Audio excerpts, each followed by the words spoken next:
Hello, everyone, and welcome to the Joyful Solopreneur Podcast. I am here with my co-host, Kathy Basel, and myself, Mary Gaul. And the Joyful Solopreneur Podcast is the go-to podcast for solopreneurs seeking to infuse joy back into your business. Each episode is brimming with actionable advice and heartfelt insights, empowering you to shape the business on your terms. From honing your message to playful profit planning, prepare to engage with a supportive community that advocates for joy, creativity, and successful entrepreneurship. Let's dive into this episode of the Joyful Solopreneur Podcast. Yay! Is right. And here's a big one, because today we're talking about the path to prosperity and that crucial shift of becoming your own CEO. And it's such a subtle mindset shift, but it really, to me, kind of represents so much. We can go into entrepreneurship sometime because we're called to serve in a certain way, but we need to really make sure that we're able to elevate our vision, and it kind of goes through the path that we've shared up until now of getting clear on your passion and what you want to, the change you want to make, but allowing yourself to work on your business, not always getting stuck working in your business. Yes, yes. I love that phrase, and I remind my clients of that all the time.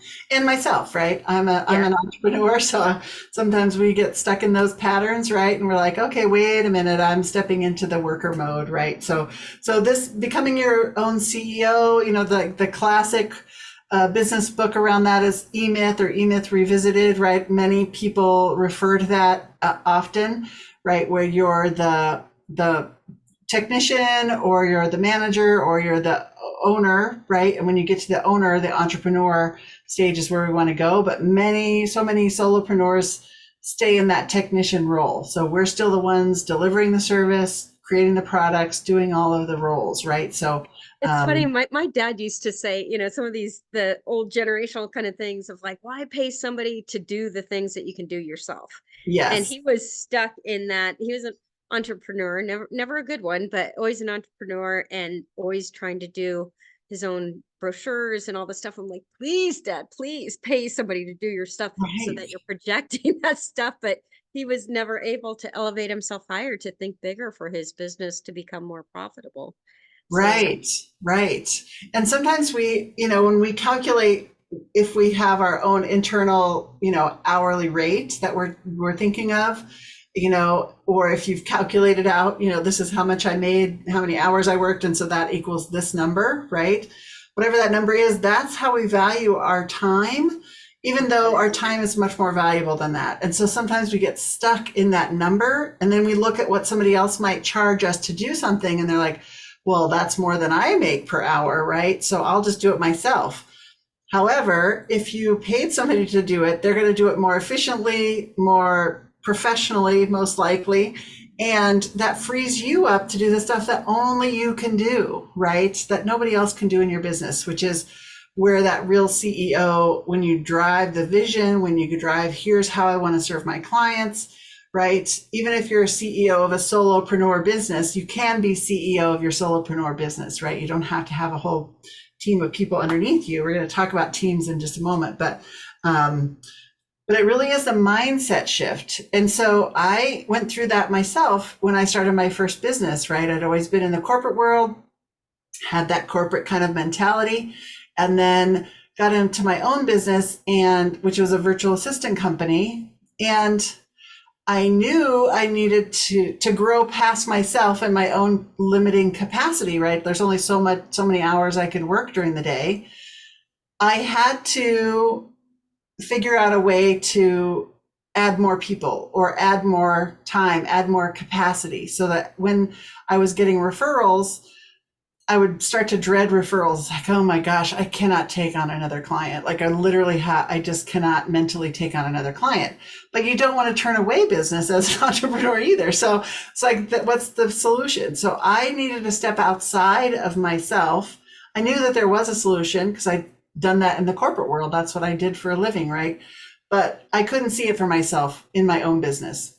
So I had to find a business coach. I joined a peer advisory board, and that outside community helped me see ways to step out of the technician role and into the CEO, to work on my business and not in my business all the time, right? So It's so, so so I did need important, some outside Mary. help. Yeah. Yeah, of just the external eyes, even if it's something that we are great at, we still Yeah. need that set of external eyes that can look at the bigger picture, people who've been walked that path before us, that can guide us through that and see opportunities or see ways of connecting the dots or seeing ways to leverage. But like you Mhm. said, it's so easy for us to get caught in almost that trading the time for dollars, but or even chasing a lower priced offering that's Mhm. never going to give us the space to breathe, to have that time away so that we can vision bigger for the business and grow it. So Yes, yes. And so I really did eventually, within about a year of getting some outside eyes on my business and working on my mindset too, like I don't have to do everything in my business. I don't have to control every little piece. And, bringing on some contractors to help me get some of the work done for our clients. And then the next hurdle was, but I was still the go-to with the client, right? So I was keeping that relationship. It's like, this is my client. I'm holding on to that, right? And so then you have to mentally let go of that as well and say, I'm being a bottleneck here. I'm getting in the yeah, way of communication because everything has to come through me between the VA and the client, right? So I'm creating more harm than good. So how do I step out of that role? And that was another mental hurdle I had to overcome, right?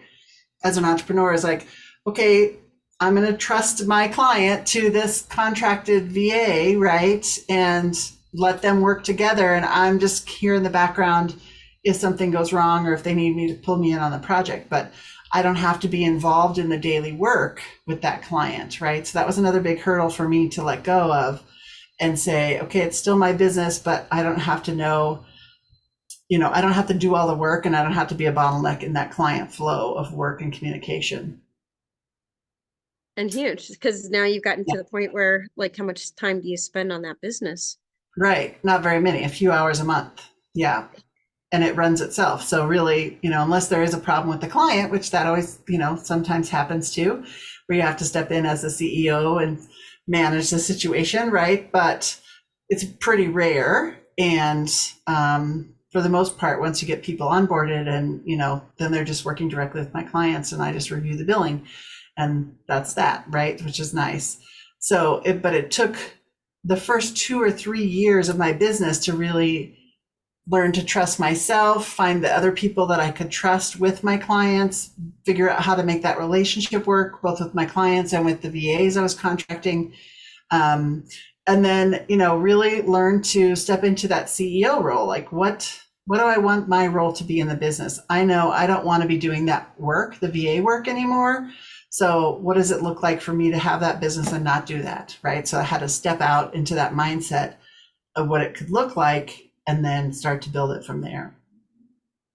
I'd be curious what the Mary now would advise the Mary getting started back then and how to manage her expectations. Because, I think we can get all set, okay, by a year I'll have this, that, or the other thing and lined up. And typically, kind of like a good kitchen remodel, it's going to take Right. longer and Mhm. more money than you anticipate. And just to be recognizing that, they talked about the path to success, kind of be more like this. So I'd be curious Right. what you would advise mentor yourself about then.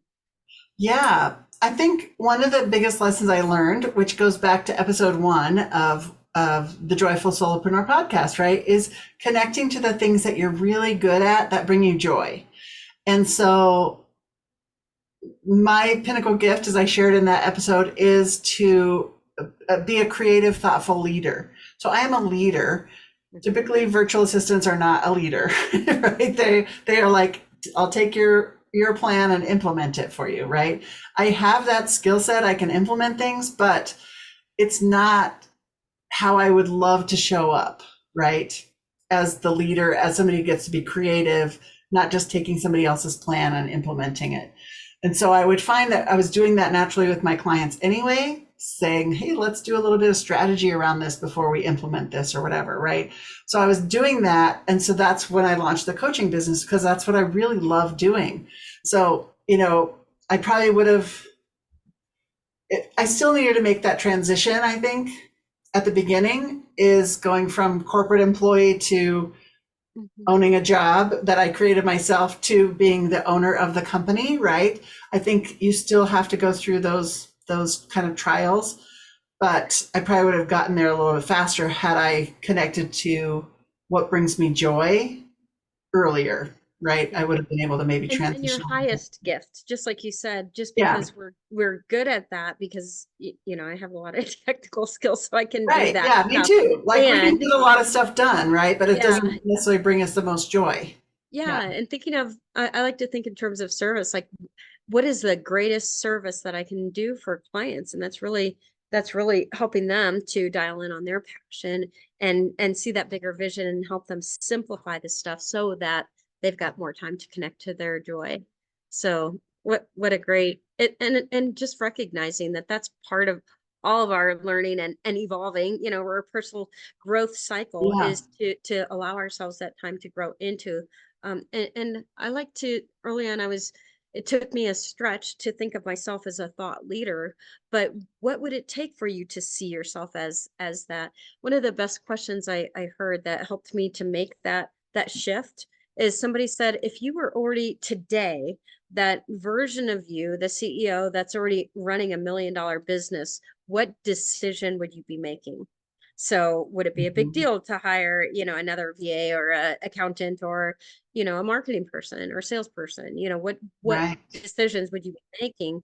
And to project that and recognize that somewhere in between is where you get to be now. But it's interesting because I think one of the most important things is for us of that self-efficacy of that identity of seeing yourself as that CEO, that you are the leader, that you're the Mhm. thought leader, that you're contributing on a bigger level than maybe you even recognize for yourself at the moment, which again ties back to why it's so important to have this team around you, the leaders, the coworkers, the other peers, because it is going to be a challenging, psychologically challenging journey at times Yeah. that we need to maintain momentum in building towards our dream, and that we need people around us that believe us and can cheer us on so that we're making that consistent action. But Yeah. And that kind of ties back into, what we were talking about, how we view our hourly rate and the value of that hourly rate, and then the value of what we might pay somebody to do that work for us, right?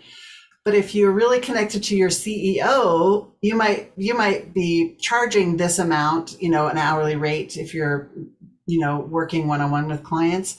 But the value that you're bringing and the value of your time and your strategic thinking and all of your knowledge and your gifts, that's at a higher level. And that's what entrepreneurs sometimes they don't know what that number is, to mhm. say, okay, my value as the CEO is $200 an hour versus the $45 an hour I charge, or $88 an hour, or whatever it might be, right?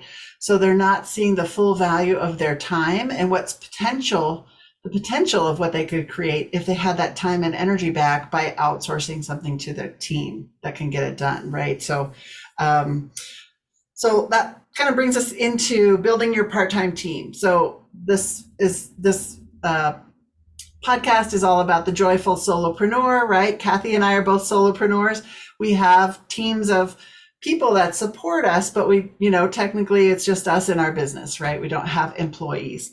And there's 22 million solopreneurs in the United States. So we're not alone. There's lots of us out there figuring it out and figuring out how to run a business by ourselves. And who are the team that we need to have help us so that we can have the CEO time, so that we can have that creative thinking time to serve our clients better. Yeah, and it's interesting. I think at the beginning it becomes almost like a informal support group around us. So that might be your significant others or family, friends, that kind of a thing. But the more we can fortify that team around us, I think one of the very first steps to take is to make sure that you've got some kind of business mentorship. So Mhm. somebody who's walked the path before you that can guide you expertly through some of the potential pitfalls and save you, those detours that don't pan out so well. And Mary, your format with the peer advisory groups where you've got other entrepreneurs walking the same journey that can give you those outside eyes that we're talking about, that can be so valuable to say, oh wait, this color is off, or, I Right. don't use the word this, I don't, solopreneur. Maybe it's, on purpose entrepreneur, or whatever the thing is. The slight tweak can help you make all the difference when things are aligned, but we can't necessarily see that within ourselves. We think we're communicating and expressing that in a way that is effective, but truly, until we've got outside eyes and begin to work with other people, um, it's going to be a challenge. Right, right. And that pertains to everything about the systems that we use in our business, the language that we use to describe how we talk to our clients, right? How we manage the money that comes into our business. So there's all kinds of people that can help supplement us to run our business. And I love the peer advisor boards because we say all the time, we don't know what we don't know. And so when you're learning from other other entrepreneurs, and you're sitting around a table and having discussions about what's happening really behind the scenes of your business, that's where that expertise can come in, and you can learn things from somebody, next to you is going through something and you're like, oh, I hadn't even thought about that, but I can see that coming in my future, in the next few months or whatever it is. So I need to pay attention. I need to know about that, or I need to put that plan in place. Right. So we don't know what we don't know. And that's where the group think can kind of help you. And then going back to your hiring the expertise that you need, right? So VAs, I run a VA business. You work with VAs, contractor VAs, right? So a virtual assistant, that's what VA means, virtual assistant, is such a powerful tool when you can have the idea and then you can hand it off to somebody and they can implement it. It's such a powerful thing for your business. So I was just telling Kathy right before we hopped on to record this podcast that I have switched softwares, and part of the software package that I'm in now includes 2 hours of implementation or building for me. And so I just have switched that. I just took advantage of that in the month of May.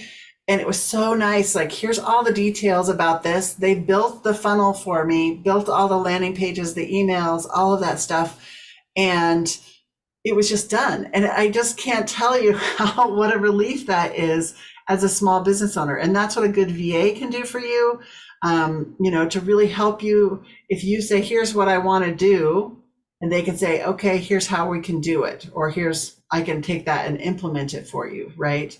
So whether that comes to your marketing, to your operations, to your follow-up, all of those kind of things, onboarding new clients, there's many areas that we can apply it to, right? Where if you have the right person on your team as a virtual assistant, they can really help you stay out of the weeds and the tactical stuff and let you stay at that high level CEO thinking. Which I think one of the most important things is understanding your own bandwidth. And to me, a lot of that is just really managing your own mind. Like, how much focus can you possibly have if you've got a million details in your mind still? I think of it as the tickies in the back of your head, whether Yeah. you're thinking about it or not. If you're worried about whether that registration form is going to get published in time, and if all the responders are going to be working properly, if you could just take that mental chit chat and it's an entire block and pass it off, and just Yeah. feel that breath, as we were talking beforehand, talking about giving that. Yours was a complex sign up process, but you can feel in your body that the expansion happening. So Yeah. what would Yeah. it take for you to have peace of mind so that you can focus and be that CEO, and mm, have that time for that to take, like, those weekly retreat times, that thinking time to vision bigger for your business? Yeah. So VAs are a great addition to any solopreneur's team, right? Just getting some help. And that could be, there's so many tools that we think, oh, there's Canva. I can just go create my own graphics, right? I love Canva. I love going in there and playing around, but usually I start with a beautiful template, and by the time I make all my edits, like, it's kind of boring, right? So I destroy what Canva makes beautiful. So for me, I can make some things that are passable, but if it's something that really important to me, I have a great graphic designer, and I know she's going to make it look professional. She's going to get it done quickly, and I don't have to spend 2 or 3 hours in Canva ditzing around with something that turns out to be okay looking, right? So again, what's the value of my time? What's the value of having a good person to do my graphics for me? I can pay her for an hour of her time, or I can spend 2 or 3 hours in Canva making it myself. And Yeah, it's funny because I've actually got a design background. I find the same thing, that it's such a pleasure to be able to pay somebody, yeah. even though I've got the thing, but we can get we're so close, and the business becomes so personal that we Mhm. angst like over time about Yes. creating Yeah. something. It's just like, what can you get to done? And Right. by outsourcing something like that, it'll be a joy to you, even if it is something that's fun for Right. you. But to have it done so that you can step onto that higher lily pad. Um, Yes. Yes. The other person that I encourage my clients to get in their business as soon as they possibly can is a bookkeeper, right? So making sure that your books are in order and that you know your numbers. As a CEO, you need to know your numbers. And yeah. so if you if you can keep track of that on a spreadsheet to begin with, that's great. You can use Wave, which is free accounting software. That's the next step up, right? And then maybe you get to QuickBooks or some other software, right? But and then having somebody help you, even if they just help you set it up to begin with, so you know, here's my chart of accounts, here's my expenses, here's how my income comes in, here's how I want to see my profit and loss statements, right? And then looking at those statements each month to say, how am I doing? Am I making money? Am I losing money? Did I spend too much more? Did I spend way more than I made, right? Because I forgot I had to pay contractors out of the money that came in, or whatever it is.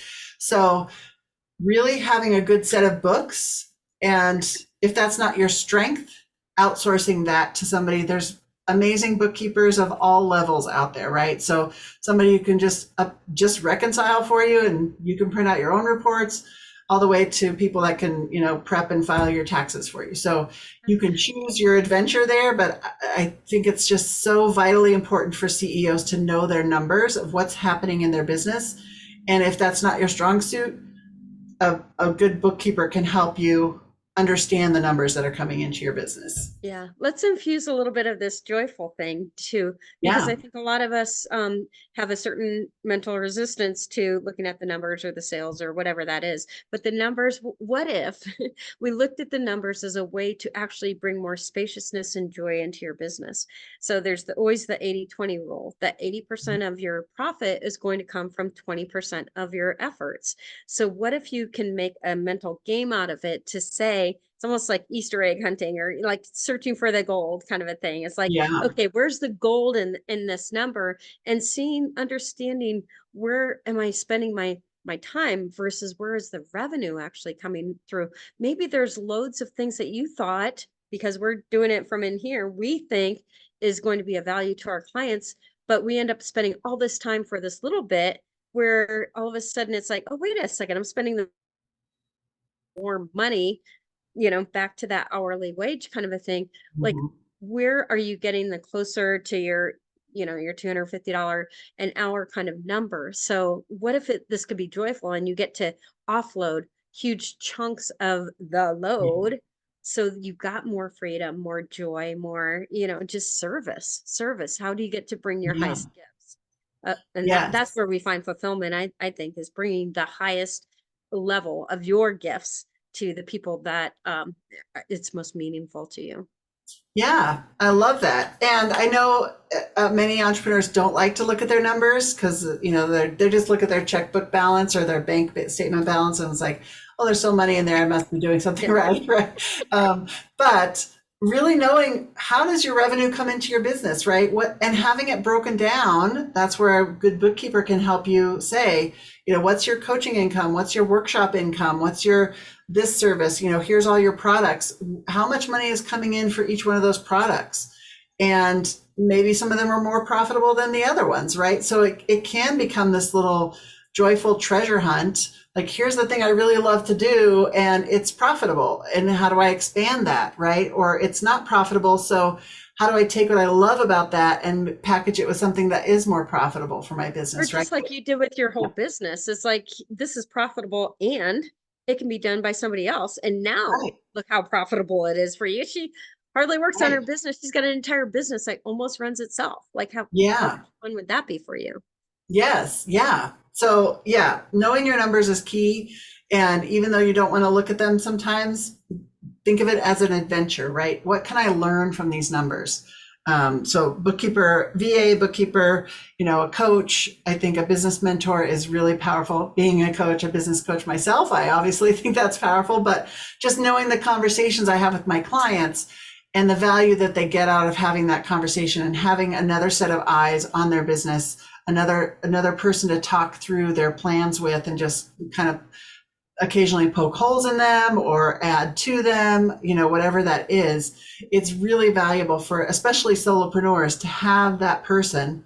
And I encourage you to find another business person to make that connection with, not necessarily a spouse or your girlfriends or, friends that are W-2 employees, because they're just not going to understand what it takes to be an entrepreneur and the decisions that you have to make every day, and the choices you're making, and they're not going to be as helpful as another business or an entrepreneur or a business coach or somebody like that. Yeah. So I think another great person to have is just a straight on accountability partner. So I've got someone that we get together and we'll do the uh, and focus is a big issue for me. It's one of the most important things when you talk about productivity. We want to look at our time because our time is the most valuable asset. So how can you make the most of your time?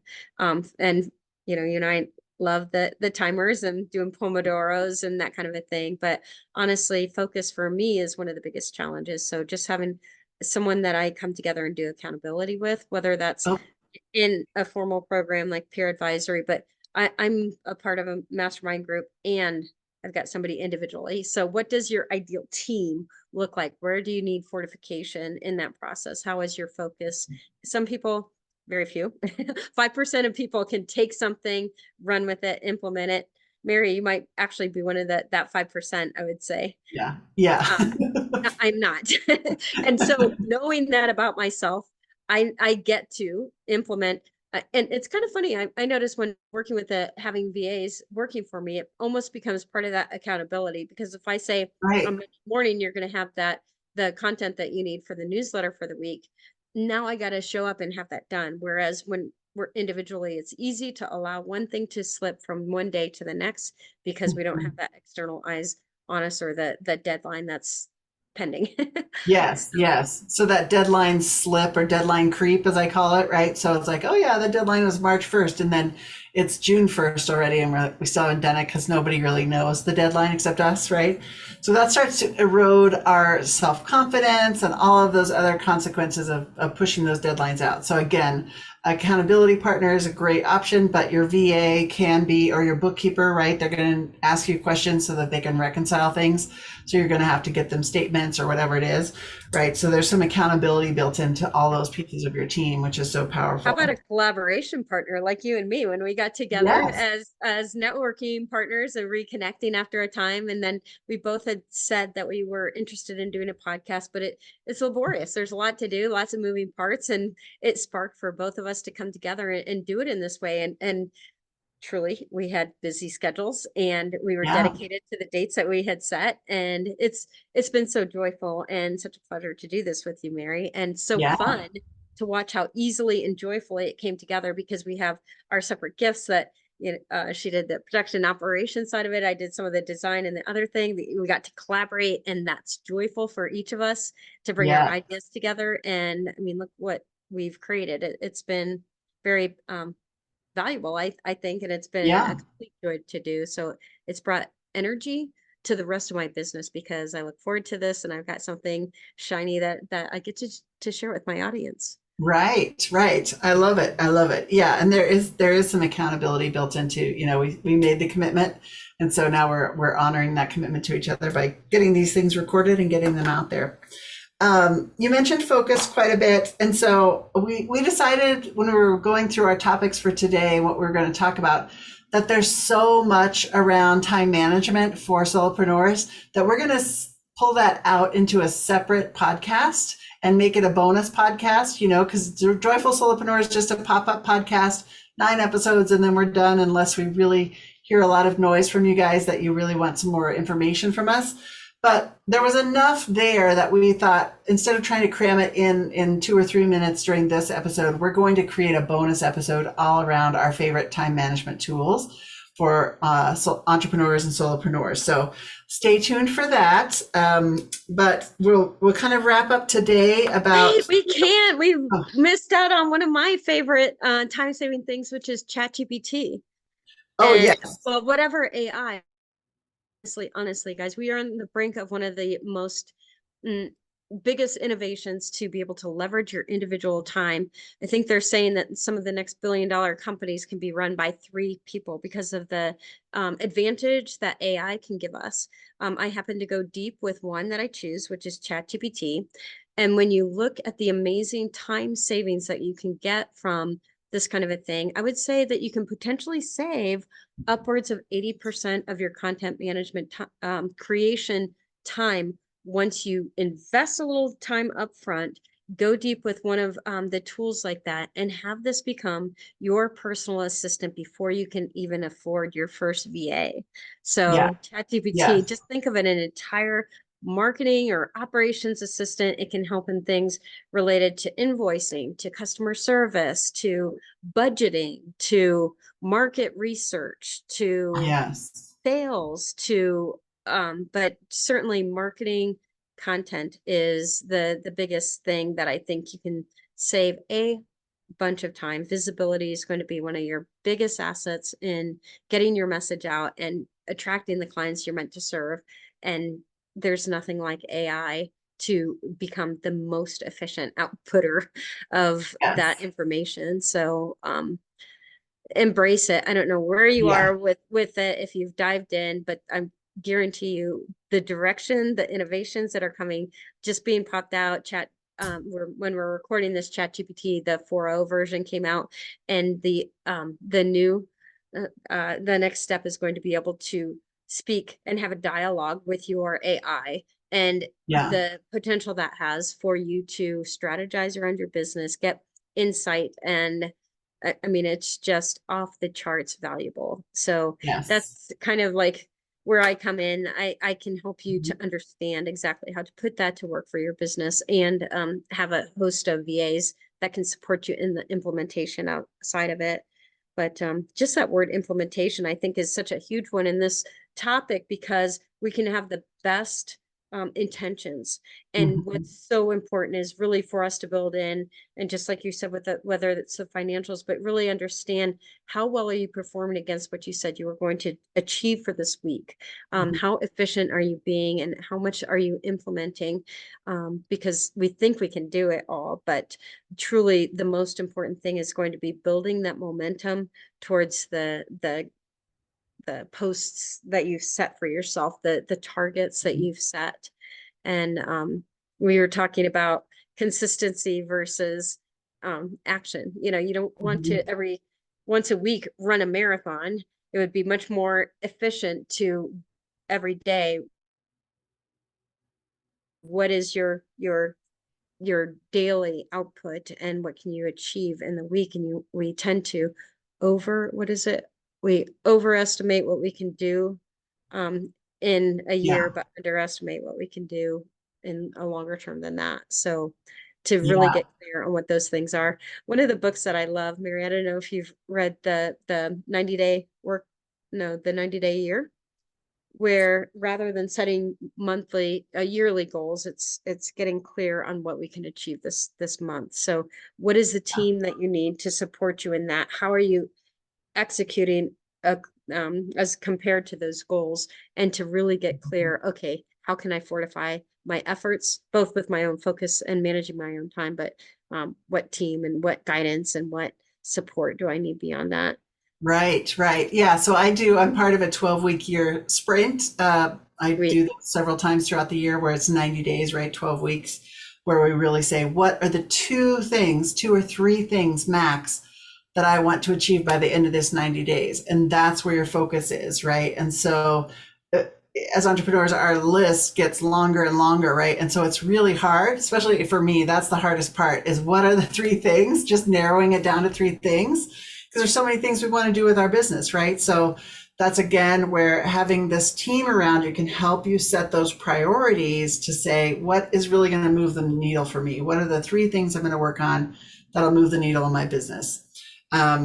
So I know we're at about time. So we're going to talk all about more time management tips and tricks and tools that you can use, like ChatGPT. So I want to wrap up today. This is episode 8 again. So we're almost at the end of our series. So episode 9 is all about the onwards with joy, planning what comes next. But we have our joyful challenge for you at the end of each episode. So our joyful challenge for today is to challenge you for your next big financial goal and the steps that they plan to take to achieve it in the upcoming months, right? So we're recording this in the month of June of 2024. You might be listening to it a year from now, but we're recording this in June of 2024. So we're almost done with the first 2 quarters of this year. So what do you want to achieve by the end of this year? Spend some time thinking about that.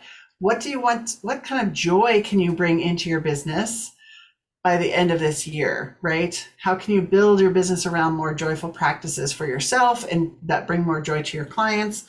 And yeah, I would say, like, put on that CEO hat. If you're the $1 million yeah, CEO of your business right now, what does that next quarter and what does the rest of the year look like for you? What can you achieve, and get clear the yeah. finances and the team that you need to get there. Yes, love it, love it, love it. Okay, so if this conversation of today or on any of the other episodes that we've done of the Joyful Solopreneur podcast make you want to reach out and talk to Kathy or I individually about what's happening in your business or how we might support you, please check the show notes below, because we will have links to our calendars in the show notes. So wherever you're listening, there should be some show notes attached beneath the podcast episode, and you can click on a calendar link and hop on a free discovery call, or I call them focus sessions, with either one of us, and we can just find out what's happening more in your business. Or if you just want to hop on our calendars and share, how you have enjoyed listening to the podcast or potential episodes you want us to go back and dig deeper in, like the time management tools, please give us some feedback. We'd love to hear that. We will have a survey for you at the end of episode 9. So if you get all the way to episode 9, we'd love to have you take the survey and find out what other topics might be of interest to you as solopreneurs. So I think that's it. We're going to wrap up for this episode. So go out and be joyful and have some fun in your business.